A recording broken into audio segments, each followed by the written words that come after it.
اس نے تو تم پر بس مرا ہوا جانور اور لہو اور سور کا گوشت اور جس چیز پر اللہ کے سوا کسی اور کا نام پکارا جائے حرام کر دیا ہے۔ ہاں، جو مجبور ہو جائے بشرطے کہ اللہ کی نافرمانی نہ کرے اور حد ضرورت سے باہر نہ نکل جائے، اس پر کچھ گناہ نہیں۔ بے شک اللہ بخشنے والا ہے، رحم کرنے والا ہے۔ بنی اسرائیل کے لیے تورات کے نازل ہونے سے پہلے کھانے کی تمام چیزیں حلال تھیں بجز ان کے جو یعقوب نے خود اپنے اوپر حرام کر لی تھیں۔ کہہ دو کہ اگر سچے ہو تو تورات لاؤ اور اسے پڑھو، یعنی دلیل پیش کرو۔ اب جو اس کے بعد بھی اللہ پر جھوٹے افطرا کریں تو ایسے لوگ ہی بے انصاف ہیں۔ تم پر مرا ہوا جانور اور بہتا لہو اور سور کا گوشت اور جس چیز پر اللہ کے سوا کسی اور کا نام پکارا جائے اور جو جانور گلا گھٹ کر مر جائے اور جو چوٹ لگ کر مر جائے اور جو گر کر مر جائے اور جو سینگ لگ کر مر جائے، یہ سب حرام ہیں۔ اور وہ جانور بھی جس کو درندے پھاڑ کھائیں، مگر جس کو تم مرنے سے پہلے ذبح کر لو، اور وہ جانور بھی جو غیر اللہ کے آستانے پر ذبح کیا جائے، اور یہ بھی کہ پانسوں سے قسمت معلوم کرو، یہ سب گناہ کے کام ہیں۔ آج کافر تمہارے دین سے نا امید ہو گئے ہیں تو ان سے مت ڈرو اور مجھی سے ڈرتے رہو۔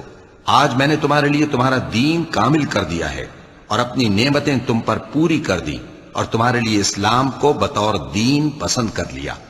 ہاں، جو شخص بھوک میں ناچار ہو جائے بشرطے کے گناہ کی طرف مائل نہ ہو تو اللہ بخشنے والا ہے، بڑا مہربان ہے۔ اے نبی، تم سے پوچھتے ہیں کہ کون کون سی چیزیں ان کے لیے حلال ہیں۔ ان سے کہہ دو کہ سب پاکیزہ چیزیں تم کو حلال ہیں، اور وہ شکار بھی حلال ہے جو تمہارے لیے ان شکاری جانوروں نے پکڑا ہو جن کو تم نے سدھا رکھا ہو، اور جس طریق سے اللہ نے تمہیں شکار کرنا سکھایا ہے اس طریق سے تم نے ان کو سکھایا ہو۔ تو جو شکار وہ تمہارے لیے پکڑ رکھیں اس کو کھا لیا کرو، اور شکاری جانوروں کے چھوڑتے وقت اللہ کا نام لے لیا کرو، اور اللہ سے ڈرتے رہو، بے شک اللہ جلد حساب لینے والا ہے۔ مومنو، جو پاکیزہ چیزیں اللہ نے تمہارے لیے حلال کی ہیں ان کو حرام نہ کرو، اور حد سے نہ بڑھو کہ اللہ حد سے بڑھنے والوں کو دوست نہیں رکھتا۔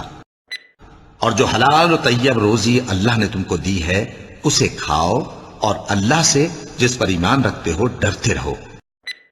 جو لوگ ایمان لائے اور نیک عمل کرتے رہے ان پر ان چیزوں کا کچھ گناہ نہیں جو وہ کھا چکے، جبکہ انہوں نے پرہیز کیا اور ایمان لائے اور نیک کام کیا، پھر پرہیز کیا اور ایمان لائے، پھر پرہیز کیا اور نیکوکاری کی، اور اللہ نیکوکاروں کو دوست رکھتا ہے۔ تمہارے لیے دریا کی چیزوں کا شکار اور ان کا کھانا حلال کر دیا گیا ہے، یعنی تمہارے اور مسافروں کے فائدے کے لیے، اور جنگل کی چیزوں کا شکار جب تک تم احرام کی حالت میں ہو تم پر حرام ہے۔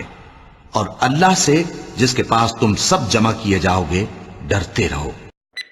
اللہ نے نہ تو کوئی بحیرہ مقرر کیا ہے اور نہ کوئی سائبہ اور نہ کوئی وسیلہ اور نہ کوئی حامی، لیکن کافر اللہ پر جھوٹ باندھتے ہیں اور یہ اکثر عقل سے کام نہیں لیتے۔ سو جس چیز پر ذبح کے وقت اللہ کا نام لیا جائے اگر تم اس کی آیتوں پر ایمان رکھتے ہو تو اسے کھا لیا کرو۔ اور سبب کیا ہے کہ جس چیز پر اللہ کا نام لیا جائے تم اسے نہ کھاؤ؟ حالانکہ جو چیزیں اس نے تمہارے لیے حرام ٹھہرا دی ہیں وہ ایک ایک کر کے بیان کر دی ہیں، بے شک ان کو نہیں کھانا چاہیے مگر اس صورت میں کہ ان کے کھانے کے لیے ناچار ہو جاؤ۔ اور بہت سے لوگ بے سمجھے بوجھے اپنے نفس کی خواہشوں سے لوگوں کو بہکا رہے ہیں۔ کچھ شک نہیں کہ ایسے لوگوں کو جو اللہ کی مقرر کی ہوئی حد سے باہر نکل جاتے ہیں تمہارا پروردگار خوب جانتا ہے۔ اور جس چیز پر اللہ کا نام نہ لیا جائے اسے مت کھاؤ کہ اس کا کھانا گناہ ہے، اور شیطان لوگ اپنے رفیقوں کے دلوں میں یہ بات ڈالتے ہیں کہ تم سے جھگڑا کریں، اور اگر تم لوگ ان کے کہے پر چلے تو بے شک تم بھی مشرک ہوئے۔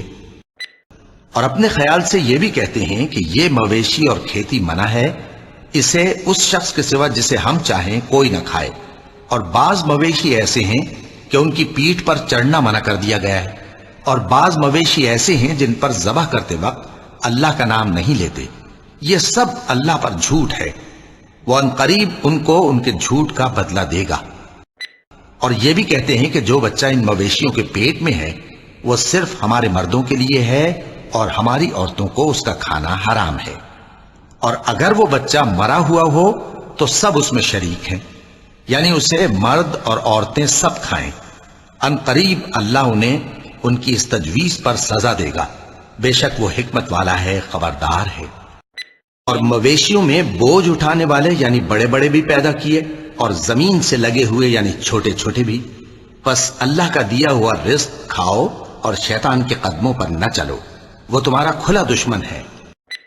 یہ بڑے چھوٹے مویشی 8 قسم کے ہیں، 2 بھیڑوں میں سے اور 2 بکریوں میں سے، یعنی ایک نر اور ایک مادہ۔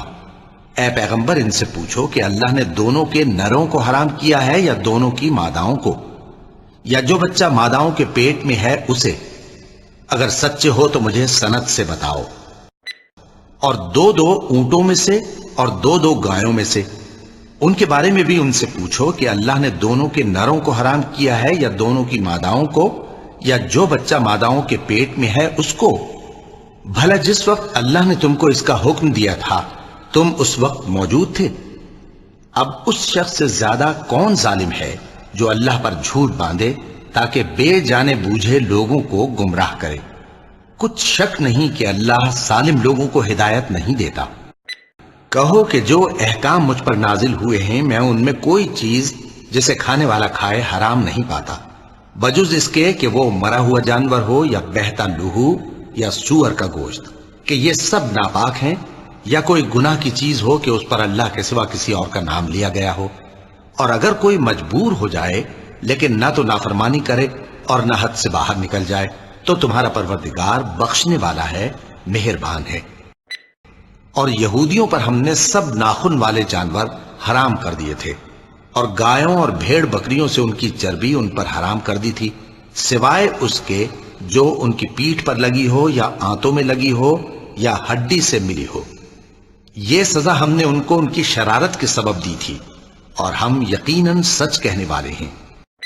کہو کہ اپنے گواہوں کو لاؤ جو بتائیں کہ اللہ نے یہ چیزیں حرام کی ہیں، پھر اگر وہ آ کر گواہی دیں تو تم ان کے ساتھ گواہی نہ دینا، اور نہ ان کی خواہشوں کی پیروی کرنا جو ہماری آیتوں کو جھٹلاتے ہیں اور جو آخرت پر ایمان نہیں لاتے، اور بتوں کو اپنے پروردگار کے برابر ٹھہراتے ہیں۔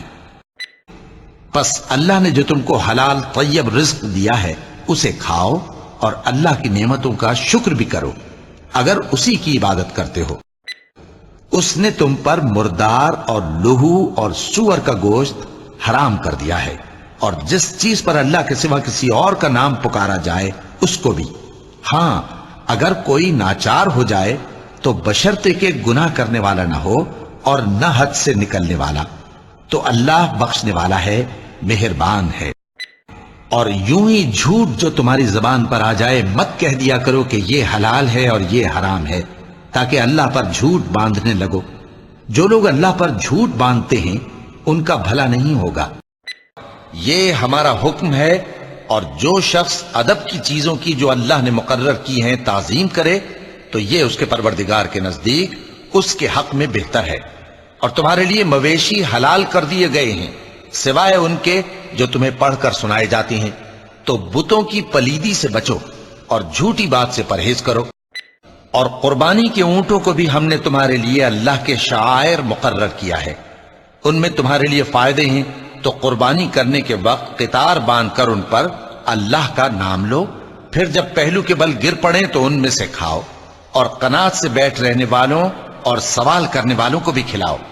اس طرح ہم نے ان کو تمہارے زیر فرمان کر دیا ہے تاکہ تم شکر کرو۔ اللہ تک نہ ان کا گوشت پہنچتا ہے اور نہ خون، بلکہ اس تک تمہاری پرہیزگاری پہنچتی ہے۔ اسی طرح اللہ نے ان کو تمہارے زیر فرمان کر دیا ہے تاکہ اس بات کے بدلے کہ اس نے تم کو ہدایت بخشی ہے اسے بزرگی سے یاد کرو۔ اور اے پیغمبر نیکوکاروں کو خوشخبری سنا دو